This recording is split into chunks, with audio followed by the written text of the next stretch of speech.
Silva, thank you so much for joining us. Sure. Where are we at in terms of ESG at the moment in this industry? Because in the past it's been something that perhaps people have viewed as having been paid lip service to. Mm-hmm. Is that still the case, or is it genuinely something people are taking on board now?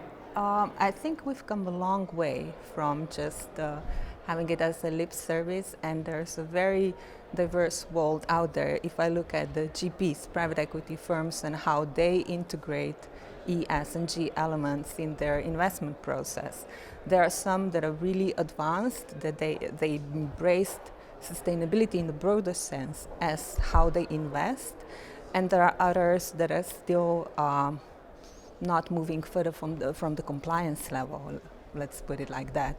So there's a lot in between. And of course there's also a lot to say about why this is so, because a lot depends on how people invest, where they invest, the types of sectors they focus on, whether they are majority, minority investors. So these are all factors that will determine what a private equity firm can do, and also what the companies should be doing or can be doing. You talked there about what companies should be doing. Why do you think this is an important area, and why do you think it should be something that companies increasingly do prioritise? Oh, for the companies, there's a lot to say. I mean, you can start with a license to operate, or being a company in a society, whether that's in the US or in Europe or in emerging markets. So there's a lot of let's say drivers for the sustainability integration and ESG integration, coming from consumer pressure, actually all the stakeholders, coming from the regulation, in some countries more than in others, with respect to reporting, with respect to compliance with environmental standards and so on.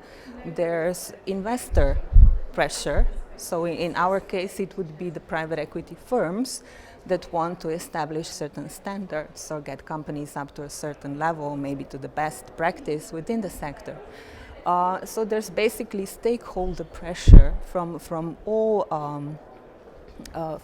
levels, and at the same time, I think the companies are realizing as a result more and more that you cannot be future-proof, as somebody said this morning, if you're not embracing it in one way or another. Sometimes it's focusing on the employees and retaining the best talent.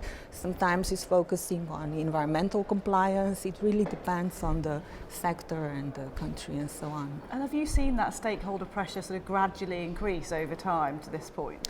Definitely. I mean, as an LP, the LP pressure, in particular from some countries that are more, let's say, ESG and sustainability aware on the investor side, such as the Netherlands, the Nordics, UK more and more, US a bit less.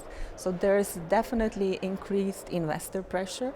If you talk to GPs that are fundraising at the moment, they would say, well, everybody gets 5 to 10 or more questionnaires about what they do on ESG from their LPs. Different level of detail and sophistication, but almost everybody gets questions. If I talk to some of our larger US LPs on the buyout side, they would say, well, from a few hundred LPs, there were a couple that were asking these questions. So you really see the difference between regions in terms of investor expectations.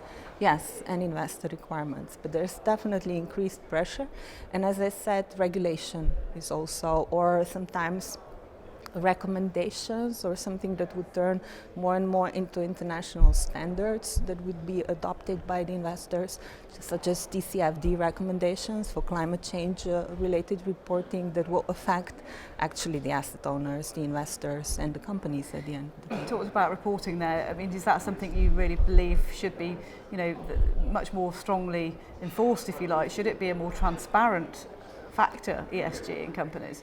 Sure, and if you talk to GPs or the companies, they would probably mention reporting as one of the burdens.